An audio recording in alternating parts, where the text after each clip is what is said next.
तो यार साल 2023 सच में बहुत ही ज्यादा कमाल का रहा था, क्योंकि यार इस साल अपने बॉलीवुड के बादशाह शाहरुख खान ने अपनी दो मूवीज पठान एंड जवान से बॉक्स ऑफिस के इस कदर रिकॉर्ड तोड़े कि लिटरली पूछो ही मत। पर यार यहाँ पर रिकॉर्ड सिर्फ इस शेर ने अकेले नहीं तोड़े हैं, बल्कि एक टाइगर ने भी ये बता दिया है कि भले ही खुले इलाके का राजा शेर हो, पर गहरे जंगल में उसका ही राज चलता है।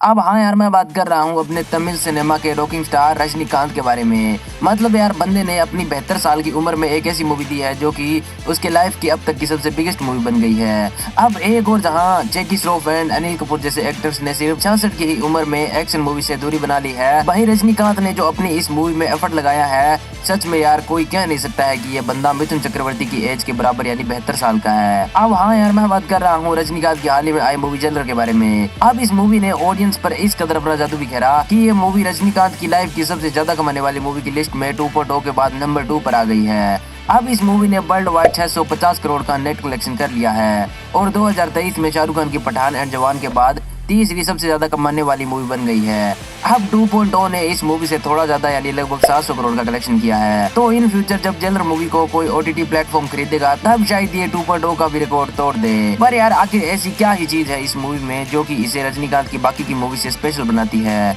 मतलब 72 की उम्र में, पर कैसे? तो यार बताता हूँ, पर उससे पहले फटाफट वीडियो को लाइक कर दो अगर नहीं किया है तो। So without wasting time let's start. तो यार सबसे पहले अगर आप सभी ने इस मूवी को नहीं देखा है तो चलो आप इसकी बेसिक स्टोरी के बारे में जान लो। अब यार इस मूवी में हमें रजनीकांत के कैरेक्टर को दिखाया जाता है जो कि इस मूवी में भी किसी यंग मैन का नहीं बल्कि एक ओल्ड मैन का ही रोल निभा रहा होता है, जिसका एक बेटा होता है जो कि पुलिस फोर्स में होता है। अब रजनीकांत का कैरेक्टर बस सारा दिन पूजा पाठ और अपने पोते के साथ खेलने में ही बिता देता है, पर एक दिन अचानक उसका बेटा गायब हो जाता है और बहुत ज्यादा ढूंढने पर भी जब नहीं मिलता है तब सभी लोग ये मान लेते हैं कि वो मर चुका है। अब आखिर क्यों? तो यार उसके बेटे का कुछ ही दिन पहले एक बड़ी गैंग के साथ पंगा पड़ जाता है, तो सभी को यही लगता है कि उसी गैंग ने उस पुलिस वाले को गायब या फिर मार दिया होगा।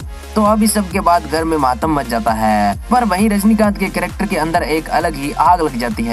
मतलब उसे जिस चीज पर शक होता है कि उसने उसके बेटे को गायब किया होगा वो उसे अपने निशाने पर लेता है। मतलब यार तब हमें रजनीकांत के कैरेक्टर का वो आइकॉनिक रूप दिखाया जाता है जिसमें वो अपने दुश्मनों को भी हैरान कर करके मारता है। मतलब वो भी हैरान कि साला 72 की उम्र में एक बूढ़ा हम लोगों को कैसे मार सकता है। अब ये हैरानी तब दूर होती है जब आगे रिवील होता है कि रजनीकांत का वो कैरेक्टर पहले जेलर हुआ करता था, जिसके पूरे देश में बहुत बड़े बड़े नेटवर्क्स हुआ करते थे। तो अब उन्हीं अपने पुराने नेटवर्क्स का यूज करके वो उस गैंग को हैरान कर देता है कि साला हमने तो जिसे चिपकली समझ के पकड़ा था वो तो एक अक्खा डायनासोर निकला। अब इसके बाद रजनीकांत का कैरेक्टर उस गैंग के कुछ लोगों को मार भी देता है, पर इस कारण अब उसका परिवार उन गुंडों के निशाने पर आ जाता है। तो अब आगे मूवी में कैसे वो उन लोगों से अपना बदला लेता है और अपनी फैमिली को प्रोटेक्ट करता है, यही हमें सिखाया जाएगा।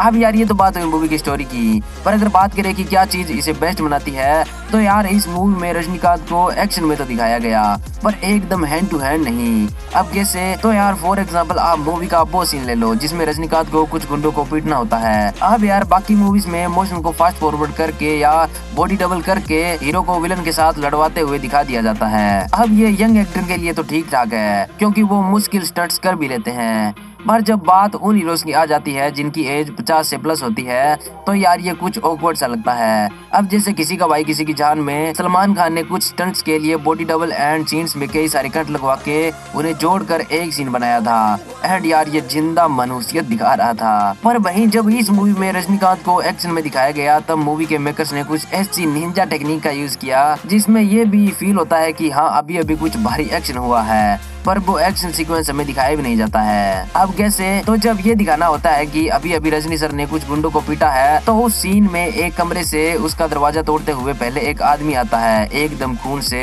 भरा हुआ, फिर दो लोग और उस कमरे की खिड़की से बाहर आते हैं और फिर कुछ जान बचाकर भाग रहे होते हैं एंड लास्ट में अपने रजनी सर एकदम स्लो मोशन में अपनी चश्मा लगा के स्टाइलिश वॉक करते हुए बाहर आते हैं। तो अब असल में तो रजनीकांत को इस सीन में चलने के अलावा कुछ भी नहीं करना पड़ता है, पर जब मूवी में ये सीन आता है तो ऐसा ही लगता है कि हाँ ये सब रजनीकांत के ही कैरेक्टर ने किया है। अब इसके अलावा भी जैसे मैंने कहा कि पहले वो एक जेलर हुआ करता था जिस कारण उसका पूरे देश में एक बहुत बड़ा नेटवर्क है, तो अब इसी कारण उसने अपनी सुरक्षा के लिए 4 स्नाइपर्स को भी हायर कर लिया था, जो कि उन पर हर टाइम नजर रखते हैं। तो अब इसी कारण जब कोई रजनीकांत के ऊपर हमला करने के लिए आता है तो उन हमलावरों को रजनीकांत का कैरेक्टर अकेला ही लगता है, जिस कारण वो बिना सोचे समझे उन पर हमला भी कर देते हैं। पर जब वो उनके पास आते हैं तब होता है असली खूनी खेल शुरू। मतलब जैसे ही कोई रजनीकांत के कैरेक्टर को मारने के लिए आता है तो वो छुपे हुए स्नाइपर्स उन लोगों की खोपड़ी उड़ा देते हैं। अब इसी कारण रजनीकांत का वो बूढ़ा सा दिखने वाला कैरेक्टर अनबीटेबल बन जाता है, जिसे कि कोई टच भी नहीं कर सकता है। और ऊपर से यार रजनीकांत के कैरेक्टर ने जो इस मूवी में प्लानिंग की है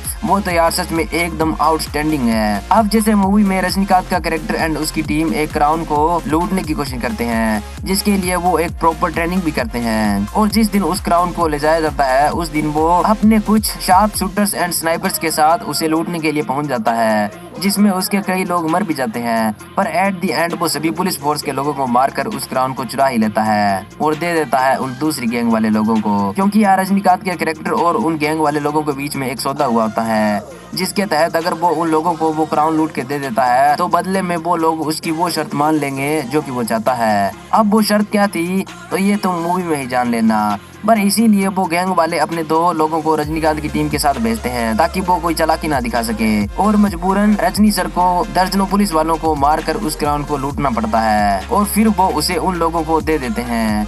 पर यार जैसे ही वो लोग चले जाते हैं तब रजनी सर कहते हैं गेम इज ओवर बॉयज।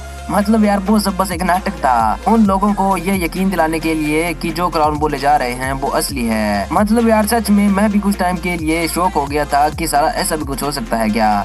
बाकी यार अगर आपने इस मूवी को देख लिया है तो मुझे कमेंट्स में जरूर बताना कि आपको ये कैसी लगी। एंड यार अगर ये जानना चाहते हो कि आखिर कैसे ब्रह्मास्त्र पार्ट 2 एक मार्वल लेवल की मूवी हो सकती है तो यार वो वीडियो तुम्हें एंड स्क्रीन में मिल जाएगी। बाकी चलो मिलते हैं किसी नेक्स्ट वीडियो में।